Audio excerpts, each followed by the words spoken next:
We go. We're back with Alan G. Parker, of course, acclaimed documentary filmmaker.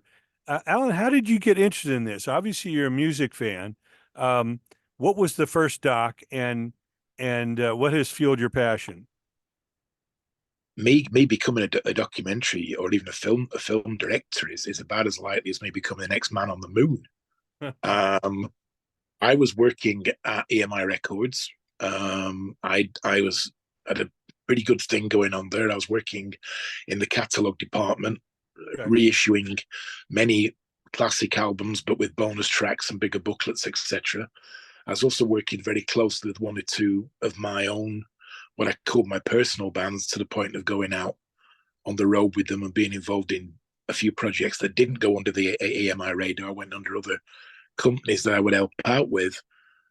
But at the same time, I'd met a few people around the time that DVDs started to sell incredibly well. I mean, there was a time when DVDs were almost outselling CDs, and vinyl had already gone. So the DVDs were like the thing, you know. And I met a couple of people around that time. One was Frank Lee, whose brother Jim was in Slade, and he was running Uh-huh. a label called Secrets that put out a lot of live concert DVDs. So I helped Frank facilitate a number of those with bands that I was already in bed with, but also a rather interesting character and a very, very lovely guy. And that is Martin Baker, whose father was the 1960s actor Stanley Baker. Martin was a producer at the time with a company called Diamond Films, and he was working with a number of name directors. Probably the most well known, certainly in this country and possibly in the US as well, would be Don Letts. Yes. And there was a number of projects flying around, you know, some that I was researcher on, some that I was just called in as like, can you help? Do can you get us to A, B, or C, this guy here? Have you got a piece of memorabilia, for instance, that no one's ever seen before that we could photograph and put on screen? So there's an awful lot of stuff going on. And then the opportunity arose around the time that Julian Temple had just done his movie, The Filth and the Fury, about the Pistols. BBC Two Entertain, which was a small company that was running all the rock and roll output for a very new station at the time called BBC Three. And they used to try and do a rock and roll documentary every Friday evening, probably a brand new standalone rock and roll documentary that they commissioned. And I, at the time, wasn't only working for EMI, I'd written a number of books on different rock and roll bands. And I was also working for the Lads Mags. I had my own column in one of the good selling Lads Mags. So they knew I had a kind of fingers in every pie, as they say. Yeah.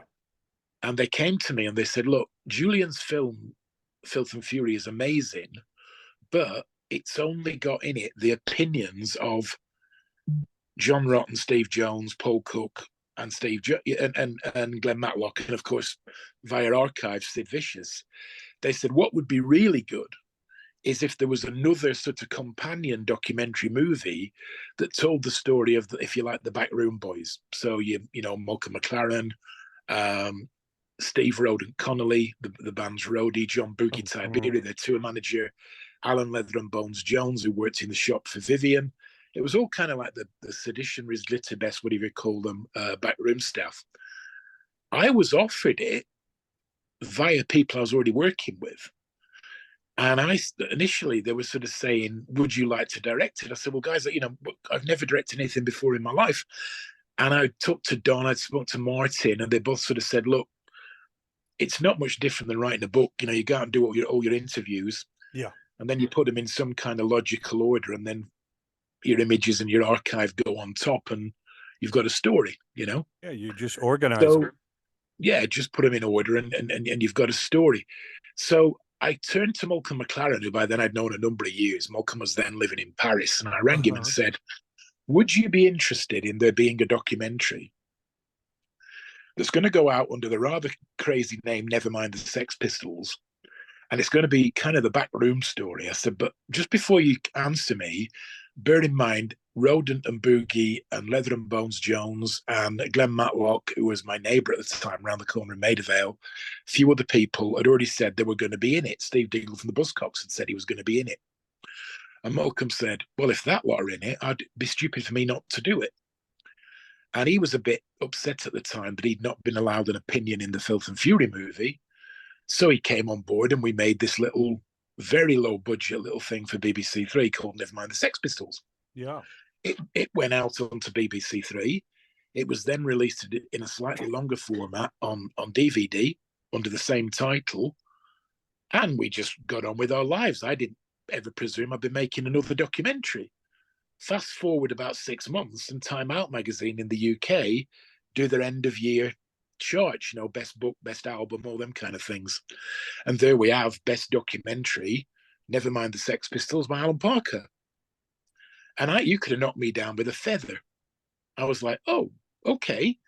So within 5 days, there was a couple of agents who looked after film directors already ringing me and saying, what do you want to do next?